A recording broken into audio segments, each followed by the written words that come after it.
Good afternoon, everybody. My name is Crystal. It's Sunday. Alexa, what's the time, please? The time is 4:08 p.m. Alexa, what's the date today? Today is Sunday, the 2nd of February. Right, so it's Sunday, the 2nd of February. I am trying to prove that people are listening inside my flat. Possibly other people's too, which is totally against the law. It's illegal.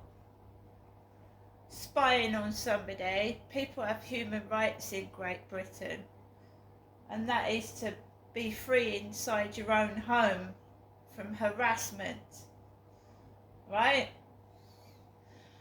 So I've been quiet this weekend for a reason, because I just wanted a bit of peace and quiet.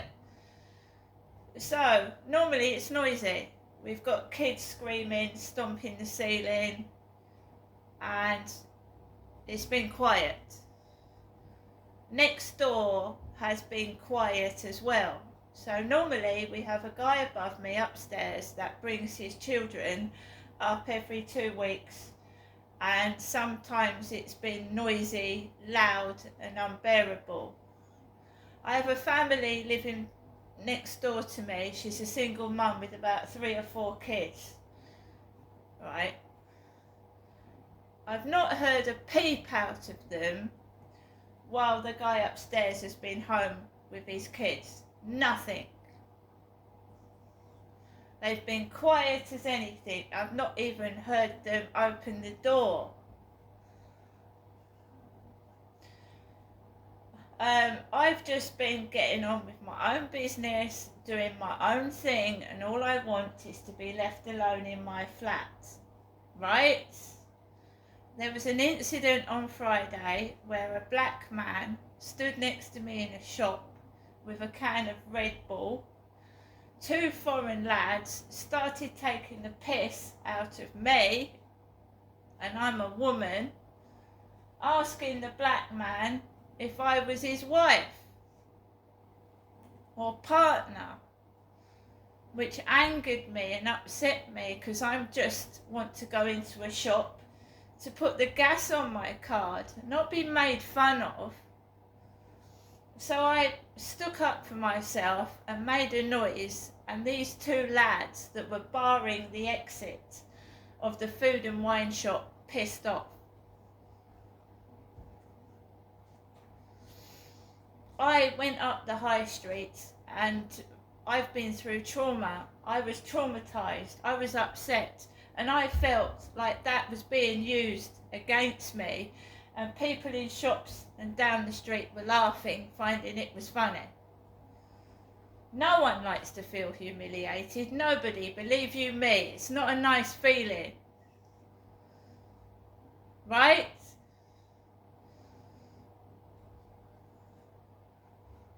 So I was right, this black man was too close for comfort. You should, give people privacy space.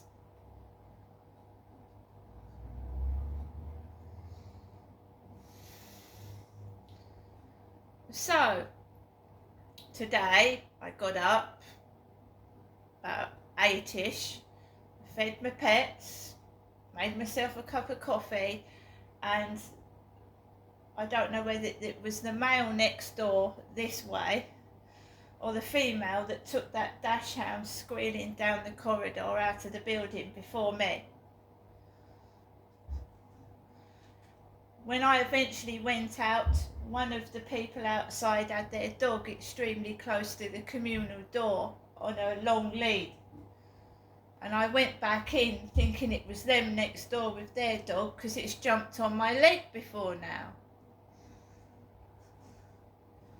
I managed to go outside and get a morning walk with my dog. The lady in the co-op was sat out there smoking, and that's what she did with Charlie. She used to sit on the stone steps with Charlie, and they used to sit there together smoking. I don't smoke cigarettes. Went onto the field, and then I came off and came home. I feel rattled from Friday. It is stemming from TikTok and it should be stopped. Young lads approaching older women in shops down the street pretending that they're their son. Older women are scared. Some people have been through a lot. And getting approached by teenage boys coming up to you asking you if you're their mother or pretending to be your son. There's also a prank going about where young lads are knocking on people's doors and asking to use their toilet. And again, there are women that are vulnerable and old age people. They're filming old age people in their homes, opening the door and pranking them, and old people give a funny reaction. They're old. They've got disabilities and we're all being made fun of by young people. It's scary as well. They're getting into cars, people's cars. I came back home. Later on I cooked myself lunch, just a small lunch, and I tried to relax, and there was no trouble from upstairs at all this weekend, absolutely nothing. And when it got to getting near to going out in the afternoon, I could hear drilling, like someone was doing do-it-yourself drilling. Now that wasn't coming from my flat, it sounded like it was coming from upstairs. Right? So it'd been quiet. I'd had the telly on, the news. I had a few snacks, made coffee. I take Max out for a walk in the afternoon, and they're on and off drilling noise. Didn't react to it. I mean, people do it yourself on a Sunday. I just minded my own business. Didn't say a word, didn't do anything. 2 o'clock, I went out of the flats and I didn't have a beanie hat on. I went out like this with my hair down. I didn't go out with a beanie hat on. And I walked round the back of the flats and I walked onto the field. There was a skater, a male skater. And there was a boat with celebrity on it, celebrity written on the side. And this skater started filming the celebrity boat. At the same time I was filming the celebrity boat. And I just carried on walking my dog. It was quite full of people, the sun was out and it was like humid. And I just walked around the field, minding my own business, and then I came home. I came home into the flats. Right? Came up into my flat, didn't notice anything different, nothing had been moved or anything like that, everything looked okay. Things were still as I'd left them. And I sat down, just sat down. And then he's now gone to take his kids home in his car, right? I'm in my flat on my own and there's a hell of a lot of noise coming from next door, like they're flinging something against my wall. Flinging something against it. When he's in, they go quiet. And he's gone out to take his kids back and it sounds like someone's flinging something against my wall. I don't know what it is. I have cooked myself some egg fried rice as a snack, which I'm going to eat after I've done this video. I've told you that one of the tactics that they do to intimidate is to make loud noises and make you jump out of your skin, which is even more frightening when you're outside in the fucking dark. It is. So they make these noises, makes you jump out your skin. There was a coloured bloke walking up and down the path with a mobile phone when I went out this afternoon, but there was plenty of other people about, mums pushing prams and elderly people, so I didn't feel scared.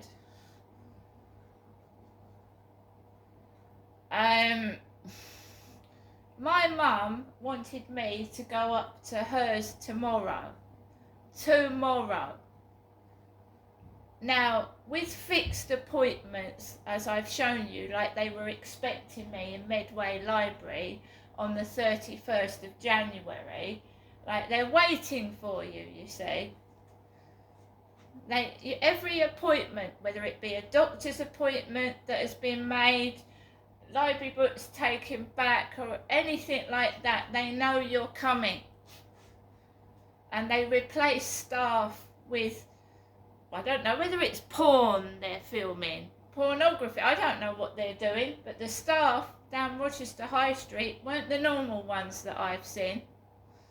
Neither in the library.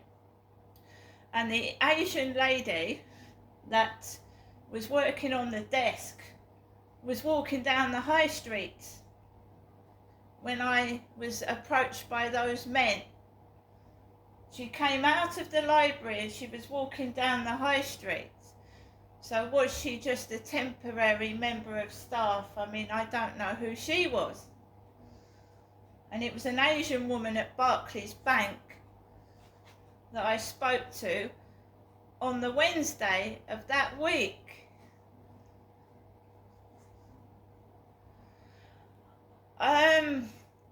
I have to live a solitary life. As soon as I engage in conversation with anybody, speak, I mean, that drilling was coming from upstairs. When I went onto the field, the drilling was coming from the Mercedes-Benz building, the back of it. There was the same sound coming from the Mercedes-Benz building as what I'd heard upstairs. And it wasn't me using a drill. I haven't got a drill in my flat. I've not got an electric drill.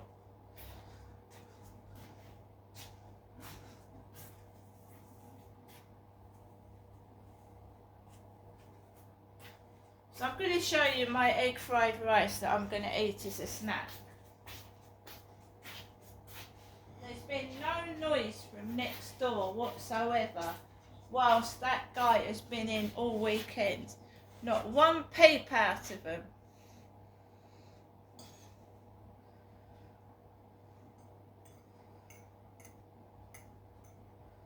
So you can see the egg there. Egg fried rice I've just cooked myself as a snack.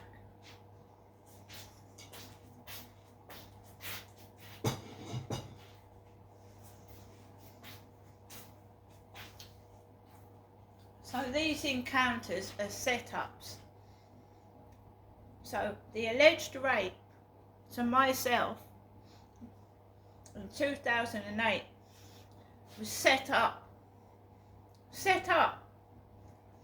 They've bugged the flats and the places where I've lived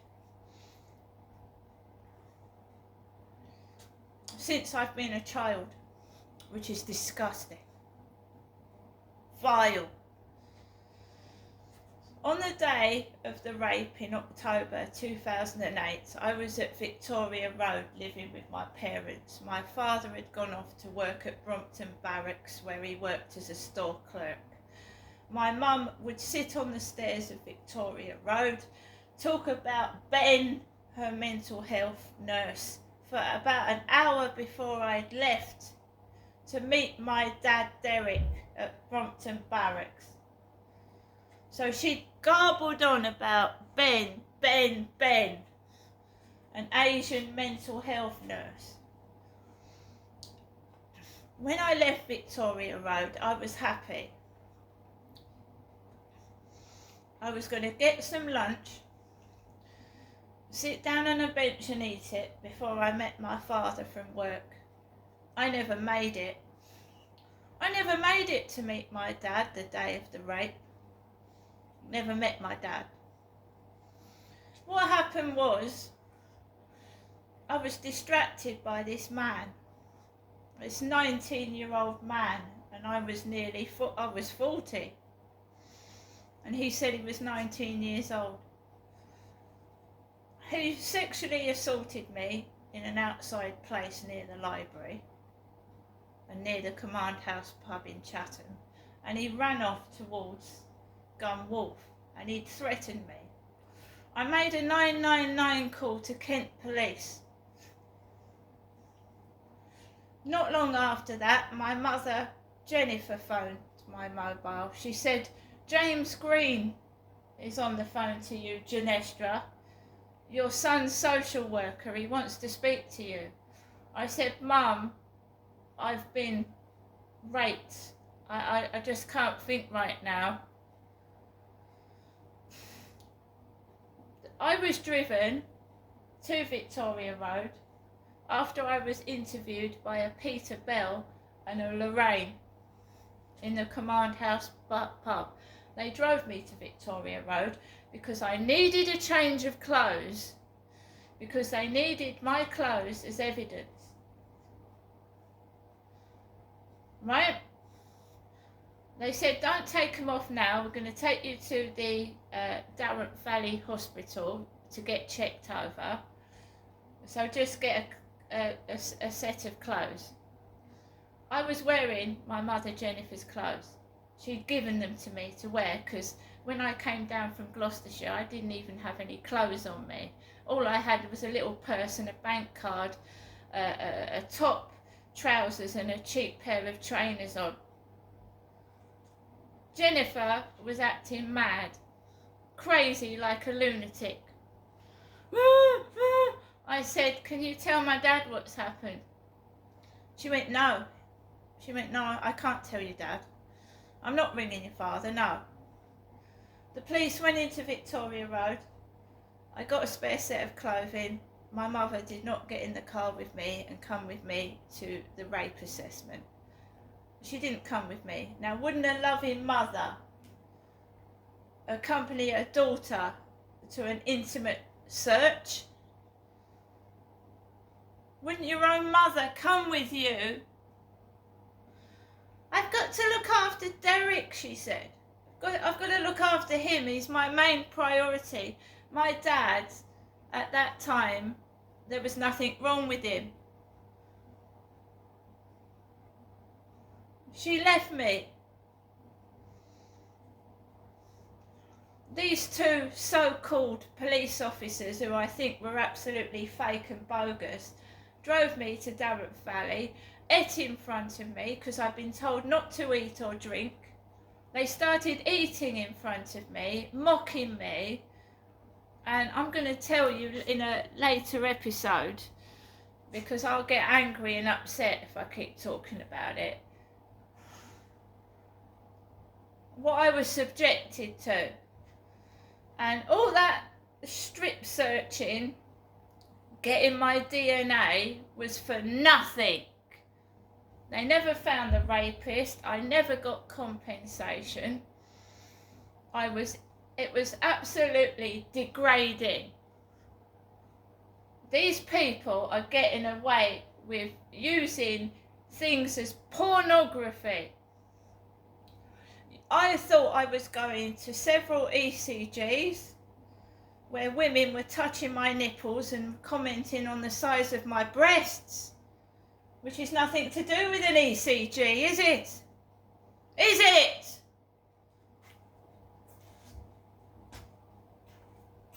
Staged pornography.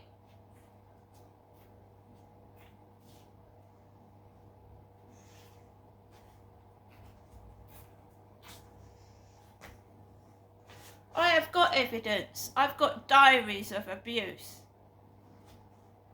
Job centres, workplaces, mainly coming from Medway.